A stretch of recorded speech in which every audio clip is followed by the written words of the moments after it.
مونږ ته د رمضان مبارک ډېرې مخصوصې ورځې پاتې دي، 4 یا 5 ورځې پاتې دي چې په دې 4-5 ورځو کې مونږ د الله په دربار کې داسې وجاړو او داسې توبې وباسو چې په الله باندې ځان وبخو. داسې د الله په دربار کې وجاړو لکه یو ماشوم چې مور ته جاړي. مور دا ماشوم له څه شی نه ورکوي که نه، نو چې دی ورته جاړي نو دا مور ولا هغه څیز ورکړي. د الله په دربار کې وجاړه الله د اولیاو میندو نه زیاته مینه کوي تا سره. نو ماشوم چې مور ته جاړي مور له ضرور هغه شی ورکوي. ته چې د الله په دربار کې جاړي الله به دې نه معاف کوي، ضرور به دې الله معاف کوي. یو دا چې د الله تبارک وتعالی په دربار کې توبه وباسو. یا ایها الذین آمنوا توبوا الی الله توبة نصوحا. د الله په دربار کې خالص توبه وباسو. او خاص کر نوجوانان د دې په توبه باندې الله ډېر خوشحالېږي. کله چې نوجوان لاس اوچت کړي که نه او دی په ژړا شي وایي الله ما معاف کا، الله ګناهونه رانه ډېر کېږي، ځواني مې ده، الله ما معاف کا، الله ما معاف کا. چې کله نوجوان لاس اوچت کړي او دی وایي الله ما معاف کا او د ده سترګو نه اوښکې روانې شي، الله په اسمانونو کې په فرشتو باندې فخر کوي. ای فرشتو زما دې بنده ته وګورئ، تو دا ځوان دی، دا په زور کې دی، دا په طاقت کې دی، خو ما له جومات ته راغی، زما کور ته راغی، ما ته یې لاس اوچت کړی او جاړي ما ته، ځکه ده ته پته شته دی چې د دې درد نه ما سوا بل درد معاف کولو نشته.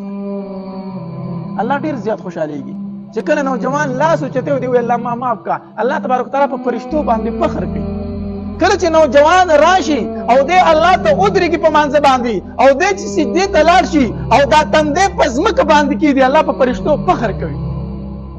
ای فرشتو تاسو خو وایي چې دا انسان په فساد کوي، دی به وراني کوي په ځمکه کې، وګوره دا نوجوان دی، دا په زور کې دی، دا په حسن کې دی، خو راغی او ما ته خپل مخ په خاورو کې ایښی. الله تبارک وتعالی ته د نوجوانۍ سجدې ډېر خوند ورکوي. الله تبارک وتعالی ته د نوجوانۍ توبې ډېرې زیاتې خوند ورکوي، ځکه چې سړی کمزوری شي خو بل لاره پاتې نشي ده.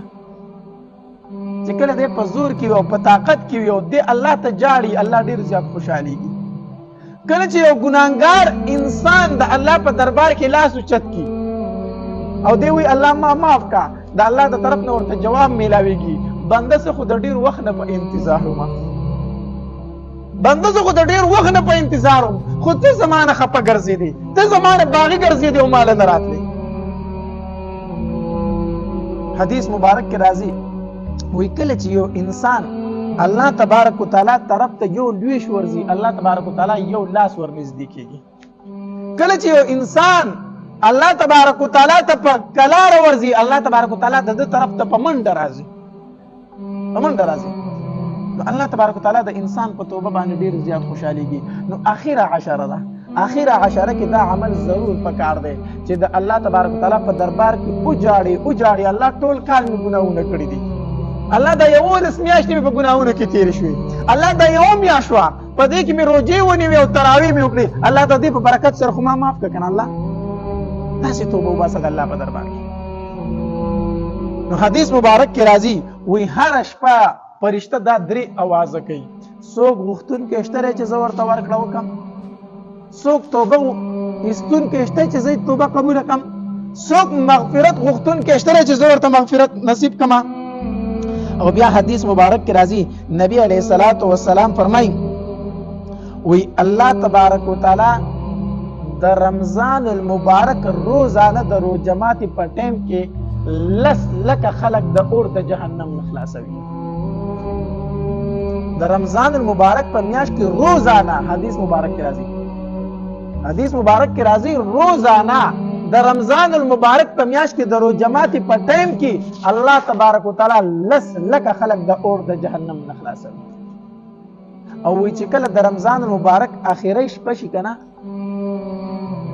نو الله تبارک وتعالی په دغه شپه باندې دومره خلق د اور د جهنم نه خلاص کی څومره چې په دې ټول رمضان کې خلاص کړي، دومره خلق خلاص کی. نو دا تاسو میاشت ورونو چې الله تبارک وتعالی باندې موږ په دې میاشت کې ځان وبخو.